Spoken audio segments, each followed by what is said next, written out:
ಇನ್ನು ಏಷ್ಯನ್ ಗೇಮ್ಸ್ನಲ್ಲಿ ಕಂಚಿನ ಪದಕವನ್ನು ಗೆದ್ದಂತಹ ಮಹಿಳಾ ಹಾಕಿ ತಂಡದ ಆಟಗಾರ್ತಿಯರು ಬೆಂಗಳೂರಿನ ಅಂತಾರಾಷ್ಟ್ರೀಯ ವಿಮಾನ ನಿಲ್ದಾಣಕ್ಕೆ ಬಂದಿದ್ದಾರೆ.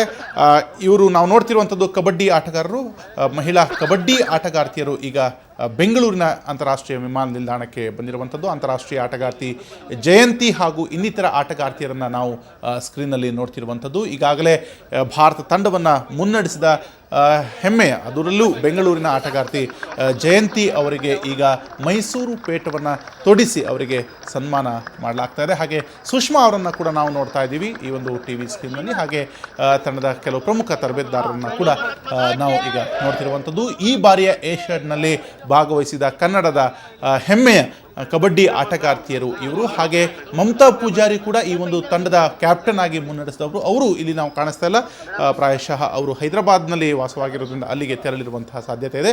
ಆದರೆ ಬೆಂಗಳೂರಿನ ಆಟಗಾರ್ತಿಯರಾದಂತಹ ಜಯಂತಿ ಮತ್ತು ಸುಷ್ಮಾ ಈಗ ಭಾರತೀಯ ಬೆಂಗಳೂರಿನ ಅಂತಾರಾಷ್ಟ್ರೀಯ ಏರ್ಪೋರ್ಟ್ಗೆ ಆಗಮಿಸಿರುವಂಥದ್ದು. ಇದೇ ಸಂದರ್ಭದಲ್ಲಿ ನಾವು ಅಂತಾರಾಷ್ಟ್ರೀಯ ಆಟಗಾರ BC ರಮೇಶ್ ಅವರನ್ನು ಕೂಡ ಆ ಸಂದರ್ಭದಲ್ಲಿ ನೋಡ್ತಿದ್ದೀವಿ. ಹಾಗೆ ಕರ್ನಾಟಕ ಅಮೇಚೂರ್ ಕಬಡ್ಡಿ ಅಸೋಸಿಯೇಷನ್ನ ಕಾರ್ಯದರ್ಶಿ ಜಯರಾಮ್ ಕೂಡ ಈ ಸಂದರ್ಭದಲ್ಲಿ ಉಪಸ್ಥಿತರಿದ್ದಾರೆ.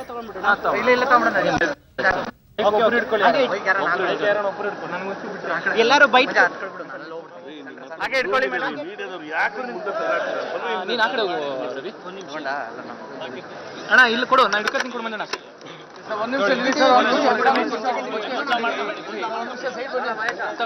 ಅಣ್ಣ ಏನಾಗಲ್ಲ, ಎಲ್ಲ ಅಣ್ಣ ಒಂದು ಶಾರ್ಟ್ಸ್ ತಗೊಳ್ರಿ ಮರ.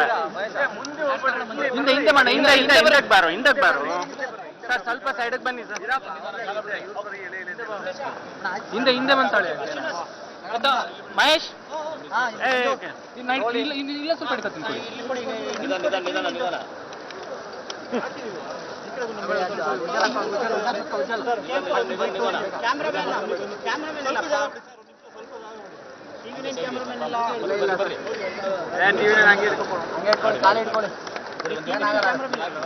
ಇಲ್ಲ ಇಲ್ಲ ಅವ್ರಿಗೆ ಶಾರ್ಟ್ಸ್ ಮಾಡ್ಕೊಳ್ಳಿ ಮಹೇಶ್.